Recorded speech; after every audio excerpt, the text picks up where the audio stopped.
So, mga sangkay, akala ko okay na. No, akala ko okay na itong nangyayari sa Amerika at Iran. Nagkaroon po sila ng peace deal. Anak lang to ako, guys. Ayon sa report, tensyon sa Strait of Hormuz muling tumaas. Trump nagbabala na naman po sa Iran. At may balita po tayo mga sangkay. Ito, tingnan po natin. Kasi mayroon po tayong update na mukhang ang Amerika po ay nagkaroon po ng military action na naman doon po sa bandang Strait of Hormuz. So, ito yung balita mga sangkay. Tingnan po natin. Kasi pambihira, akala ko okay na eh. Ayan, nagkaroon daw po ng pag-atake ang Amerika. Malapit daw po sa Strait of Hormuz. So, ano na naman to mga sangkay? Pambihira talaga oh. Akala ko okay na eh. So ito, tingnan po natin. Anyway, bago tayo mag-umpisa sa mga hindi pa po dyan nakakapag-subscribe sa ating YouTube channel, makikita nyo po yung subscribe button sa baba ng video na to. I-click nyo lamang po yung subscribe, i-click ang bell, at i-click nyo po yung all. Sa mga nanonood po sa Facebook, i-follow nyo po yung ating Facebook page. So, eto, mga sangkay, tingnan po natin. Muling tumaas ang tensyon sa gitnang silangan matapos ihinto ng United Nations International Maritime Organization ang operasyon nito sa Strait of Hormuz nitong Huwebes, kasunod ng ulat ng pag-atake sa isang barko. Oh, may inatake daw po na isang barko. So, sino ang umatake? Iran? Posible. Wala namang iba, mga sangkay. Ay sa United Kingdom Maritime Trade Operations ng British Navy, isang kargadong barko ang tinamaan ng projectile malapit sa Oman.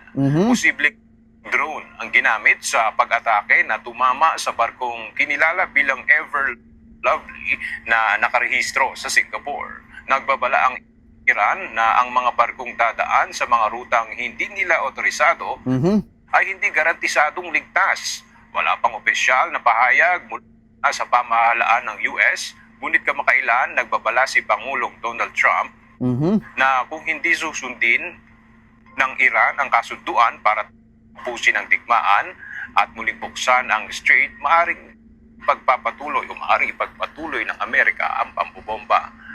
Ang imo ay tumutulong sa paglikas ng daan-daang barko at libu-libong seafarers na naipit sa Strait of Hormuz. O kasi ito na nga po ang ginawa nila ngayon. Kasi dami pong naipit na mga barko doon na kargado po ng mga oil. So, tinutulungan po ngayon ng United Nations na makalabas ito. Ang problema, may umatake, mga sangkay. Malamang drone daw po yung ginawa na pag-atake sa barkong yun. Na punong-puno din po ng karga ng oil. Kaya ngayon mga sangkay, tinigil na po ng UN. So ngayon, nagbabala na naman po si Trump na mukhang lulusob na naman po sila. Mula pa noong Pebrero. Ngunit pansamantalang itinigil ang operasyon upang tiyakin ang kaligtasan ng mga barko. Okay, ngayon, ito na ang balita. Itong balita ay nakaraang ilang oras. So may bagong report mula po sa Fox News. Ito po mga sangkay, na nag-conduct na nga daw po itong US ng pag-atake malapit sa Strait of Hormuz. Sira na naman po mga sangkay.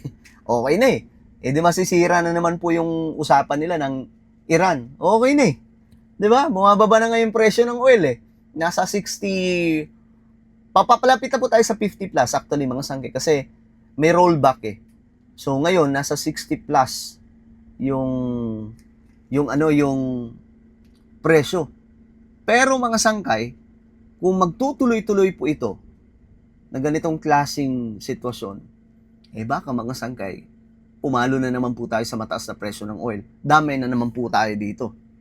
Our Fox News alert, sources telling Fox News that the United States military has begun carrying out airstrikes on Iranian targets. This comes following Iranian attacks on cargo ships. Yun na nga, anak ng toko. Ito na yung sinasabi po natin mga sangkay na magkakagulo nga.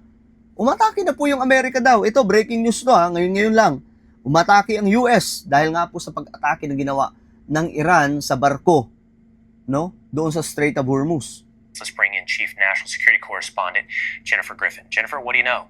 Well, I just spoke to a senior U.S. official who confirmed that those airstrikes were, in fact, in response to Iran firing a one-way attack drone against a Singapore flagged ship over Singapore pala itong barko, mga sangkay. night. That ship was trying to leave the Strait of Hormuz. It was passing along the Omani coast, and it struck that cargo ship. And so this is in response for what the president has said was a breach of the MOU, the Memorandum of Understanding, and a breach of the ceasefire.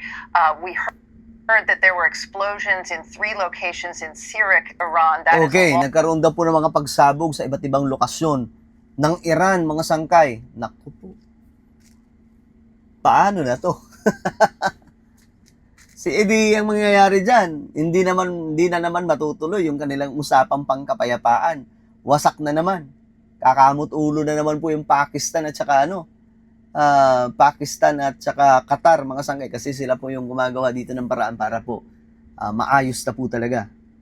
Along the Strait of Hormuz coast. Now we have a statement from CENTCOM saying that the targets were drone and missile storage sites as well as radar installations. Okay. It's not clear whether these airstrikes will continue, but since CENTCOM has put out the statement, my past experience would suggest that these strikes are over for now, but it is a strong warning shot across the bow at Iran to get the IRGC under control and to stop firing on ships in the... Alam nyo guys, hindi ko maintindihan itong Iran.